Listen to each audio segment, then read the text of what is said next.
The defense calling its final witness in the trial of Umar Zamir. Zamir accused of killing a Toronto police officer in July 2021. The defense calling Officer Ryan D'Souza, who was a member of the Major Crimes Unit, that plainclothes unit, that night in July.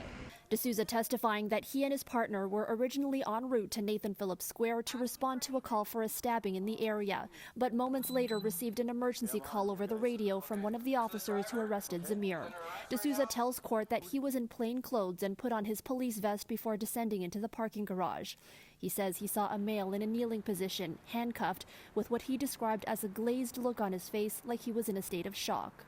I asked the male what happened, and he said he had recently moved to the country, D'Souza told the court. He says Zamir told him that he found out there was a stabbing in the area and wanted to leave, and also told him about a male and female getting out of a black van. He said that the male and female were hitting his window and the door, D'Souza continued. He says Zamir told him he didn't know they were police. They weren't wearing a vest that said police like his, and that he didn't see any badges. One of the arresting officers, Charnel Pace, also taking to the stand today. Pace previously testified in court but was recalled by the Crown to recount what Zamir said to him that night. Pace telling the court once again that he told Zamir, "Get up, you just ran over a cop," to which Zamir replied, "We didn't know you were cops."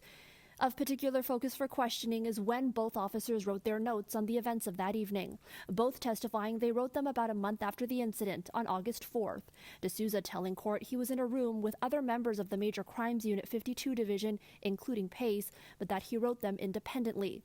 Pace testifying that he didn't remember if others were in the room with him when he wrote his. Closing statements from the Crown and defense are expected to be presented next week. For City News, I'm Erica Natividad.